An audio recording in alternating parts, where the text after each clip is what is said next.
হরে কৃষ্ণ। আশা করি ভগবানের আশীর্বাদে আপনারা সকলেই ভালো আছেন। আজকে আমি আপনাদের সামনে চলে এসেছি পৌষ মাসের একাদশী ব্রত কবে পালন করব। তার মাহাত্ম্য কী, কোন সময় আমরা একাদশী ভঙ্গ করব, আপনাদেরকে বলার জন্যে আমি চেষ্টা করব। আপনারা সকলে মন দিয়ে শ্রবণ করুন। এই পৌষ মাসে কৃষ্ণপক্ষে একাদশী হচ্ছে সফলা একাদশী। মানে এই একাদশী যারা যারা করবে তার সফল হবে। বুঝতে পারছেন, এই একাদশী ব্রত পালন করলে তার সফল হবে। তাহলে আমরা সকলেই এই ব্রত পালন করব আর আমরা সফল লাভ করতে পারবো, ভগবানের ভক্তি কৃপা লাভ করতে পারবো। কিন্তু এই একাদশী মাহাত্ম্যটা এতটা মানে আছে, শুনলে মনের একটা দুঃখ আসবে, যে মর্মান্ত হয়ে যাবেন, যে এমন একাদশী মাহাত্ম্যটা আছে যে একজন রাজার পুত্র হয়ে সে কিভাবে জীবনযাপন কাটালো, ফের পুনরায় সে আবার রাজা হলো, রাজা একজন ভিখারি হলো, ভিখারি একজন রাজা হলো। তাহলে এই একাদশী মাহাত্ম্যটা খুবই গুরুত্বপূর্ণ। আপনারা মন দিয়ে শ্রবণ করুন আর একাদশী ব্রত সকলে পালন করুন। তাই আমি এই একাদশীতে বলবো, যারা আমিষভোজী আছেন তাদেরকে বলবো দশমী দিনে নিরামিষ আহার করবেন, একাদশী পালন করবেন, তার পরদিনও নিরামিষ আহার করবেন। আর এই একাদশী ব্রত পালন করতে গেলে সূর্যমুখী তেল, গাওয়া ঘি আর নিরামিষি বাসনে রান্না করে আহার করবেন। সন্দক, নুন, মিশ্রি, এটা স্যালাইন জল করে আপনারা খাবেন, শরীরটা দুর্বল কেটে যাবে, ভালো হবে। আর কাজু বাদাম, চীনা বাদাম, কাঠবাদাম এইগুলোও খেতে পারবেন। আর একটা বলবো, ফুলকপি, গাজর, লাউ, কাঁচা কলা, তারপরে কাঁচা কুমড়ো এইগুলো রান্না করে খেতে পারবেন। সাবু, বড় দানা সাবু, পরোটা, পোলাও বা সাবুকে ভিজিয়ে কাঁচকলা দিয়ে ছাঁচি গুড় দিয়ে মেখে খেয়ে নেবেন, ভালো হবে। যারা পারবেন রাত্রি জাগরণ করবেন, যারা পারবেন না রাত্রি জাগরণ করবেন না, শরীর বুঝে আপনারা করবেন। আরও একটা কথা বলবো, যারা পারবেন নির্জলা উপবাস করতে পারবেন, যারা পারবেন যে দিবারাত্রি নির্জলা করে আর রাত্রি জাগরণ করে এই সফলা একাদশী যদি কেউ পালন করে তাহলে তার এই জন্ম ধন্য হয়ে যাবে। তাই জন্যে বলবো, যারা পারবেন নির্জলা উপবাস রাত্রি জাগরণ যদি করতে পারেন আপনার জীবনটাও ধন্য হয়ে যাবে। সেই জন্যই বলছি, যারা পারবেন শরীর বুঝে আপনারা করবেন, বাড়ির পরিবেশ বুঝে করবেন। কেন আপনি ধরো করলেন, শরীরটা খারাপ হলো, কিন্তু বাড়ির লোক তো, পরিবারের লোক একটা অশান্তি হলো, মনোমানি হলো, তার জন্যে বলবো সেইগুলো যেরকম না হয় সেই বুঝে আপনি করবেন। আর আরও একটা করব, যে একাদশী দিনে পরনিন্দা, পরচর্চা বা অসৎ পথে থাকা, মিথ্যা কথা বলা, তারপরে তেল, সাবান, ক্রিম, চা, বিস্কুট, পান, সিগারেট, বিড়ি এইগুলো কিন্তু বর্জন করতে হবে। নিষ্ঠা সহকারে, ভক্তি সহকারে আপনারা পালন করবেন। যারা পারবেন সকাল থেকে 12টা পর্যন্ত উপবাস থাকবেন। 12টার পরে উপবাস থেকে তারপরে আপনি জল ফল আহার করতে পারেন। ফল নিবেদন ভগবানকে করে তারপরে নিজেরা আহার করবেন, তাহলে সেটা সবথেকে ভালো হবে। যে কোনো একাদশী দিনে ফল আহার করার আগে আগে বেশ করে ভালো করে ধুয়ে ভগবানকে নিবেদন করবেন, তাতে একটা তুলসী পাতা দেবেন। আর মুখ শুদ্ধি করার জন্যে পান হোক, হর্তিকি হোক বা সুপুরি হোক, যাই হোক, মুখ শুদ্ধি করার জন্যে ভগবানকে অতি অবশ্যই দেবেন। ভগবান তুলসী পত্র বিনে উনি জল পর্যন্ত গ্রহণ করেন না। আর আপনারাও তুলসী কাঠি মালা গলাতে গ্রহণ করবেন। অনেকে আবার বলছেন কি, যে তুলসী কাঠি মালা পরলে আমরা মিথ্যা কথা বলতে পারবো না, এইটা করতে পারবো না, সেইটা করতে পারবো না, সেটা করতে পারবো না, ভয় পাচ্ছে। না না ভাই, তুলসী কাঠি যে মালা পরলে মিথ্যা কথা বললে যে পাপ হবে, আর তুলসী কাঠি মালা না পরলে পাপ হবে না, সেটা কোনো মানে নয়। পাপ তো পাপই হবে। বরঞ্চ তুলসী কাঠি মালা পরলে আপনার একটা উপকার হবে কি জানেন, যে না বাবা এই কাজটা করছি আমি, আমার পাপ হবে, এইটা করছি আমার ক্ষতি হবে, বা সেইটা আমি করছি আমার অন্যায় হচ্ছে। আপনি নিজে থেকে দেখবেন কতটা আপনি শুধরে যাবেন, নিজেই বুঝতে পারবেন যে না, এই কাজটা আমার করাটা খুব ঠিক হচ্ছে না। আপনাকে যখন আপনি একটা বাগান চাষ করেছেন, বাগানটা খোলামেলা, এবারে সে গরু হোক, ছাগল হোক, ভেড়া হোক ঢুকে গিয়ে সে আপনার বাগান বাড়ি খেতে পারবে, নষ্টও করতে পারবে। যদি আপনি চারপাশে যদি বেড়াটা দিয়ে দেন বা বাউন্ডারি ঘিরে দেন, তাহলে কি আর কেউ ঢুকতে পারবে? বা কেউ ফুলও চুরি করে নিয়ে যেতে পারবে? কেউ পারবে না। সেরকম আপনার শরীরটাও একটা যদি তুলসী মালা পরা থাকে, তাহলে আপনি কার ঘরে হলেন না, বিষ্ণুর ঘরে আপনি সন্তান হলেন। ভগবানের হচ্ছে আমরা সন্তান, ভগবান হচ্ছেন পরম পিতা। তাই আমরা যদি তুলসী মালা পড়লে কি হয়, আমাদের শরীরটা পবিত্র হয়।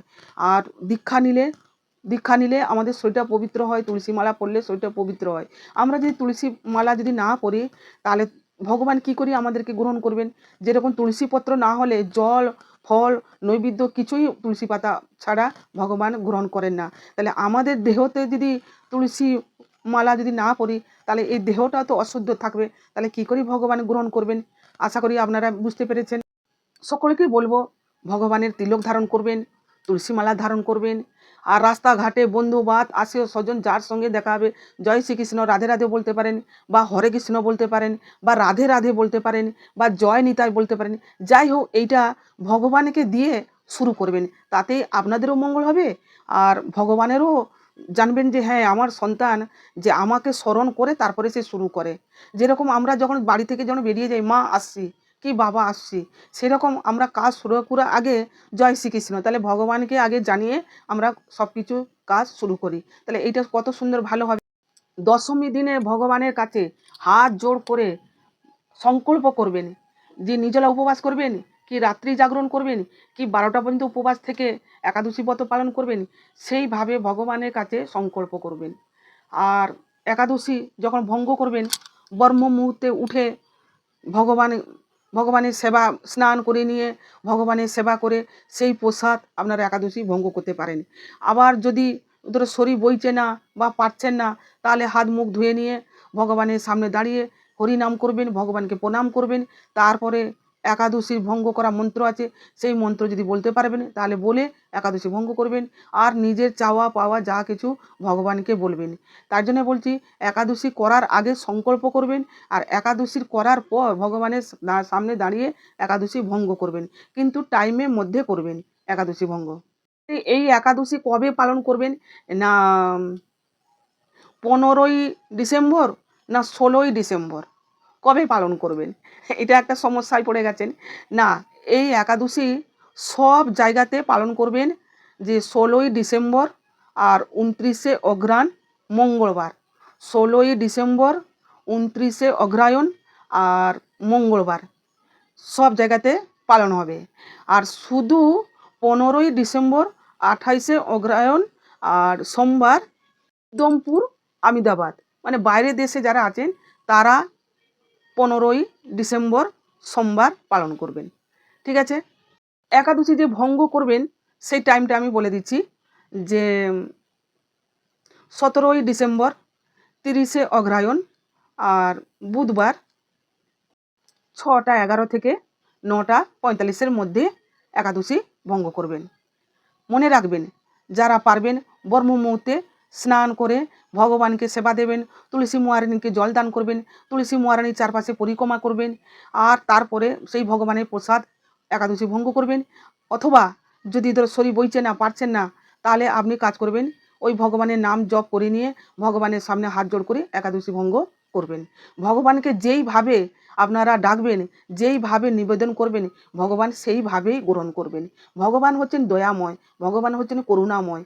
ভগবান যে যেইভাবে ডাকে ভগবান সেইভাবেই ডাক শোনেন, সেইভাবেই গ্রহণ করেন। এই একাদশীটা পালন হবে কবে আপনাদেরকে তো বললুম। এরপরে এই একাদশীটা হচ্ছে কি যে এই একাদশী সবসময় এরকম পড়ে না, পক্ষবর্ধিনী মহা দ্বাদশী পালন হবে। তা পক্ষবর্ধিনী মহা দ্বাদশী কেন বলা হচ্ছে? না অমাবস্যা বা পূর্ণিমা সম্পূর্ণ হয়ে প্রতিপদে কিছু মাত্র থাকলে তার পূর্বে দ্বাদশী পক্ষ বর্ধনী নামে মহা দ্বাদশী। এই অবসত্যই একাদশী উপবাস না করে দ্বাদশীতে উপবাস করতে হয়, কেননা একাদশীতে পালন হচ্ছে না, এটা পক্ষ বর্ধিনী নামে মহা দ্বাদশী পালন হবে একাদশী। এই একাদশীর মাহাত্ম্য ব্রহ্মাণ্ড পুরাণে উল্লেখ আছে। যুধিষ্ঠির মহারাজ ভগবান শ্রীকৃষ্ণ সংবাদে এই তিথির মাহাত্ম্য বর্ণিত আছে। এবারে যুধিষ্ঠির মহারাজ জিজ্ঞাসা করলেন ভগবান শ্রীকৃষ্ণকে, হে প্রভু, এই পৌষ মাসে শুক্লপক্ষে একাদশীর নাম কি, বিধি কি, দেবতার পুজো হয়, কোন দেবতার পুজো হয়, কৃপা করে আমায় বলুন। যুধিষ্ঠির মহারাজের জানতে ইচ্ছা হয় এই একাদশীর মাহাত্ম্য কী। সকলের আমাদেরও খুব ইচ্ছা হয় যে এই একাদশীর মাহাত্ম্য কী, আপনাদেরও ইচ্ছা হয়। তাই সেরকম যুধিষ্ঠির মহারাজ বলছেন যে আমার খুব ইচ্ছা হয় শোনার জন্যে। শ্রীকৃষ্ণ বললেন, হে মহারাজ, আপনার প্রতি স্নেহবশতে এই ব্রত কথা বিষয়ে বলছি। এই ব্রত আমাকে যেরকম সন্তুষ্ট করে, দান দক্ষিণা যজ্ঞ আমি সন্তুষ্ট হই না। দান দক্ষিণা যজ্ঞ পুজো আত্মি যাই করো কিনা ভগবান সন্তুষ্ট হন না। ভগবান এই উদাহরণ দিয়ে বলছেন, আপনারা শুনতে থাকুন। তাই যত্ন সহকারে এই ব্রত পালন করা কর্তব্য, এই ব্রত পালন করা কর্তব্য। পৌষ মাসে কৃষ্ণপক্ষে একাদশীর নাম হচ্ছে সফলা। এখানে ভগবান একটা উদাহরণ দিচ্ছেন যে কে শ্রেষ্ঠ আর কে শ্রেষ্ঠ নয়, এইটা এখানে একটা ভগবান বুঝাচ্ছেন। তাহলে আপনারা শুনুন। ভগবান বলছেন যে নাগেদের মধ্যে শ্রেষ্ঠ হচ্ছে শেষনাগ, পক্ষীদের মধ্যে হচ্ছে গরুড়, আর দেবতাদের মধ্যে হচ্ছে প্রভু নারায়ণ, মানুষদের মধ্যে হচ্ছে ব্রাহ্মণ, আর সর্বশ্রেষ্ঠ তেমনি ব্রতর মধ্যে একাদশী শ্রেষ্ঠ। মানে ব্রতর মধ্যে একাদশী হচ্ছে শ্রেষ্ঠ। দেবতাদের মধ্যে হচ্ছেন প্রভু নারায়ণ, আর নাগেদের মধ্যে হচ্ছে শীষনাগ, মানুষদের মধ্যে হচ্ছে ব্রাহ্মণ, আর পক্ষীদের মধ্যে হচ্ছে গরুড়। এরপরে ভগবান শ্রীকৃষ্ণ বললেন, হে মহারাজ, যারা এই ব্রত পালন করে সে আমার অত্যন্ত প্রিয়। মানে এই ব্রত যারা পালন করে সে আমার অত্যন্ত প্রিয়। মানে ভগবানদের কাছে আমরা যদি এই ব্রত পালন করি তাহলে ভগবানের কাছে আমরা অত্যন্ত প্রিয়জন হয়ে যাব। বুঝতে পেরেছেন? তাদের এই জগতে ধন লাভ, তাহলে ভগবান এই একাদশীতে ধনও দিচ্ছেন এই ব্রত পালন করলে। তাদের এই জগতে ধন লাভ ও পরে ও পরজন্মতে মুক্তি লাভ, দুটোই পেয়ে যাচ্ছেন একাদশীতে। মুক্তি লাভ হয়, পরের জন্মেতে মুক্তি লাভ হয়। হাজার হাজার বছর তপস্যায় যে পুণ্যফল লাভ হয় না, একমাত্র একাদশীতে রাত্রি জাগরণে ফল লাভ প্রাপ্তি হয়। তাহলে যারা পারবেন রাত্রি জাগরণ করবেন, শরীর বুঝে আপনারা করবেন, অনায়াসে প্রাপ্তি হওয়া যায়। রাত্রি জাগরণ করলে এই একাদশীর রাত্রি জাগরণে অনায়াসে প্রাপ্তি হওয়া যায়। পর ভগবান শ্রীকৃষ্ণ একটা পুরাকালের কাহিনী বলছেন, ভালো করে শুনুন। মাহেশমতি নামে এক রাজা প্রসিদ্ধ চম্পবতী নগরে বাস করতেন। রাজার ছিল 4 জন পুত্র, কিন্তু তার জ্যেষ্ঠ পুত্র লুম্ভক, তার স্বভাবটা ছিল পরস্ত্রী গমন আর মদ্যপান, আর আর ছিল কি না ব্রাহ্মণ বৈষ্ণব দেবতা নিন্দা করত। পুত্রের আচরণে রাজা খুব ক্ষুব্ধ হলেন। তারপরে কি করলেন, রাজা সেই পুত্রকে রাজ্য থেকে বার করিয়ে দিলেন। লুম্ভক পিতা মাতা আত্মীয় স্বজনকে ছেড়ে গভীর জঙ্গলে প্রবেশ করলেন। সেইখানে জীব হত্যা করে আহার করে, ফল আহার করে, আর কখনো কখনো চুরিও করে। কিছুদিনের পর তার নিজের রাজ্যতে চুরি করতে আসে। প্রহরীদের কাছে ধরা পড়ে। প্রহরীরা রাজার পুত্র বলে ক্ষমা করে দেয়। সে পুনরায় আবার ফিরে আসে গভীর জঙ্গলে। সেখানে আবার জীব হত্যা খায়, জীব হত্যা করে খায়, আর ফলমূল এইসব করে খেতে থাকে। এইভাবে জীবনযাপন কাটাতে লাগে। এখন নেশা করলে, কাউকে অসম্মান করালে, নিন্দা করলে, তাহলে তাকে কি করতে হলো? স্ত্রী পুত্র পিতা মাতা আত্মীয় স্বজন সকলকে ছেড়ে গভীর জঙ্গলে বাস করছে। এরপরে তার দশাটা কি হচ্ছে আপনারা শুনতে থাকুন। এইভাবে দিন যাপন কাটতে লাগলো। তাহলে ভাবুন, একজন রাজার পুত্র হয়ে এই নেশা করার জন্যে তাকে জঙ্গলে এসে জীব হত্যা, পশু হত্যা এইসব করে খায় আর ফল খায়, এইভাবে জীবনযাপন কাটায়। এরপরে কি হচ্ছে শুনুন। সেই বনে বহু বছর পুরানো একটি বিশাল বৃক্ষ, অশ্বত্থ বৃক্ষ ছিল, মানে বহু বছর পুরনো।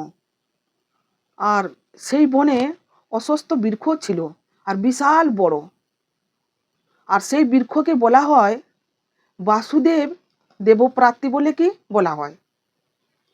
এখানে মানে অনেক আগে পুরনো একটা মন্দির ছিল, আর তার পাশে বিশাল বড় অশ্বত্থ গাছ। তাই জন্য বলা হয় যে শ্রীহরি বাসুদেবের বিরাজমান বলে বলা হয়। আর সেই বৃক্ষটি দেবতা প্রাপ্তি বলে হয়েছিল, মানে বলা হয় সকালে যেটা দেবতা আশ্রয় গাছ, দেবতার আশীর্বাদ আছে। আর তার জন্যে অশ্বত্থ গাছকে বলা হয় শ্রেষ্ঠ, অশ্বত্থ গাছকে পুজো করা হয়। আর সেই বৃক্ষতলায় পাপ বুদ্ধির লুম্ভক বাস করত। সেখানে পাপ বুদ্ধির লুম্ভক বাস করত। বহুদিন পরে তার পূর্বের জন্মের, আমরা বলি না এ জন্ম সে জন্ম, তার জন্য তার পূর্বের জন্মের পুণ্য ফলে সে পৌষ মাসে দশমী দিন ফল আহারে দিন যাপন করলো। আর রাতে শীতে কষ্ট পায়, স্বাভাবিক, গভীর জঙ্গলে। আর এই পৌষ মাসে কনকনে শীত, সে রাতে খুব কষ্ট পায়। পৌষ মাসে দশমী দিন ফল আহার করে দিন যাপন করে। রাতে কনকনে শীত, খাদ্য অভাবে ক্রমশে দুর্বল হয়ে পড়ে। তার প্রায় মরু অবস্থায় সে পড়ে থাকে। তার পরদিনও বেলা দুপুর পর তার চেতনা ফিরে। খাদ্য নিবারণের জন্যে অনেক কষ্ট করে সে পুনরায় ফল সংগ্রহ করে আবার ফিরে আসে সেই অশ্বত্থ বৃক্ষতলায়। ফলগুলো ভগবানকে উদ্দেশ্য করে নিবেদন করে অশ্বত্থ বৃক্ষর তলায়। তারপরে সে বলতে লাগে, হে ভগবান, আমার কি গতি হবে? হে লক্ষ্মীর প্রতি নারায়ণ, আমার প্রতি প্রসন্ন হও। এইভাবে অশ্রুপাত করতে থাকে। তারপর সে কাতর হয়ে পড়ে থাকে। তার পরদিনও প্রাতঃকালে আর সে যে ভগবানকে উদ্দেশ্য করে ফল নিবেদন করেছে, আর এদিকে রাত্রি জাগরণ করেছে, আর নির্জলা উপবাস করেছে, তাই ভগবান ধরে নিলেন যে পুজো বলে গ্রহণ করলেন। দেখুন, ভগবান হচ্ছেন দয়ার সাগর, করুণা সাগর, দয়াময়। তাই ভগবান লুম্ভকের ওই ফল নিবেদন, উপবাস, রাত্রি জাগরণ, ওটা পুজো বলে গ্রহণ করলেন। ভগবানকে যেভাবে দেবেন ভগবান সেইভাবেই গ্রহণ করবেন। বুঝতে পারছেন? ভক্ত যেইভাবে ডাকে, যেইভাবে নিবেদন করে, ভগবান সেইভাবে নিবেদন করেন। উনি যে দয়াময়, করুণাময়, উনি যে কৃপাময়। তাই এইভাবে লুম্ভকের অজান্তে একাদশী ব্রত করা পালন হয়ে গেল। অজান্তে তার সফলা একাদশী ব্রত পালন করা হয়েই গেল। আর সে সেইভাবে পড়েই থাকে। তার পরের দিনও প্রাতঃকালে দৈববাণী হলো, হে পুত্র, তুমি সফলা একাদশী পুণ্য ফলের দ্বারা তুমি রাজ্য সুখ লাভ করবে। দেখলেন তো, ভগবানের সে বর লাভ করলো। কষ্ট করলে কৃষ্ণ পাওয়া যায়। তাই এইভাবে কষ্ট করে সে ভগবানের বর লাভ করলো। তারপর লুম্ভকের দিব্য শরীর লাভ করল, পাপ বুদ্ধি দূর হলো, নিষ্কণ্ঠ রাজ্য সে লাভ করল, স্ত্রী পুত্র রাজ্য নিয়ে সুখেতে দিন যাপন কাটাতে লাগলো। কিছু বছর পর রাজা সংসার ধর্ম রাজ্য ধর্ম ত্যাগ করবেন বলে ওনার পুত্রকে রাজ্যভার দিয়ে উনি সন্ন্যাস গ্রহণ করলেন, আশ্রমে চলে গেলেন, সেইখানে ভগবানের নামে তপস্যা করতে লাগলেন। অবশেষে মৃত্যুর পর ভগবানের ধামে ফিরে গেল। হরি বল। এই ছিল ভগবানের মহিমা বা নীলাধর নীলা করেছেন আমাদেরকে জানানোর জন্যে বা শিক্ষা দেওয়ার জন্যে। তা নাহলে একাদশী মহিমা মাহাত্ম্য কোথা থেকে সৃষ্টি হবে? তাহলে এই ভগবানেরই তো মহিমা বলো, ভগবানের ছলনা বলো বা নীলাধর নীলা করেছেন আমাদেরকে জানার জন্যে, পৃথিবীতে প্রচার করার জন্যে। নাহলে একাদশী মাহাত্ম্য কোথা থেকে আসবে বলুন? এরপর এরপর ভগবান শ্রীকৃষ্ণ বললেন, হে মহারাজ, এইভাবে যে সফলা ব্রত পালন করে সে জাগতিক সুখ ও মুক্তি লাভ করে। এই ব্রত যারা শ্রদ্ধাশীল তারাই ধন্য। যারা শ্রদ্ধা ভক্তি করে এই ব্রত পালন করে তাকে বলা হয় ধন্য, তাদের জন্ম সার্থক, এতে কোনো সন্দেহ নেই। ভগবান বলছেন এতে কোনো সন্দেহ নেই। আর যারা এইভাবে ব্রত পালন করবে তাদের জন্মটাই সার্থক। এই ব্রত পাঠ ও শ্রবণে রাজস্ব যজ্ঞের ফল লাভ হয়। একাদশী দিনে কেউ যদি এই একাদশীর মাহাত্ম্য ভক্তি শ্রদ্ধা করে কেউ যদি পাঠ করে বা শ্রবণ করে তার রাজস্ব যজ্ঞের ফল লাভ হয়। জয় একাদশী মা কি জয়, জয় একাদশী মা কি জয়, জয় একাদশী মা কি জয়। এইখানে একাদশীর মাহাত্ম্য সমাপ্ত করলাম। আপনারা সকলে ভালো থাকুন, সুস্থ থাকুন, আর সকলে ভক্তি সহকারে একাদশী ব্রত পালন করুন। তাহলে বুঝতে তো পারলেন এই একাদশীর মাহাত্ম্য। সে লুম্ভক একজন রাজার পুত্র ছিল, সে হয়ে গেল ভিখারি, তারপরে সে আবার রাজা হলো, তার পুত্রকে ভার দিয়ে সে আবার সন্ন্যাস গ্রহণ করলো, শত লাস্টে সে দিব্যধামে ফিরে গেল। তাই আমরা অত দূর যেতে পারবো কি না সেই ক্ষমতা আমাদের নেই বা সেই পুণ্য ফলবোধে আমাদের নেই। তবে আমরা ভগবানের কাছে প্রার্থনা করব যেরকম আমরা ভক্তি লাভ করতে পারি, ভগবানের কৃপা লাভ করতে পারি, আর শ্রদ্ধা সহকারে ভগবানের যেরকম সেবা করতে পারি। জয় শ্রীকৃষ্ণ, রাধে রাধে। আর কারো যদি কোনো প্রশ্ন থাকে আপনারা কমেন্ট করবেন। ভিডিও ভালো লাগলে অতি অবশ্যই আত্মীয় স্বজনকে বন্ধু বান্ধবকে শেয়ার করবেন।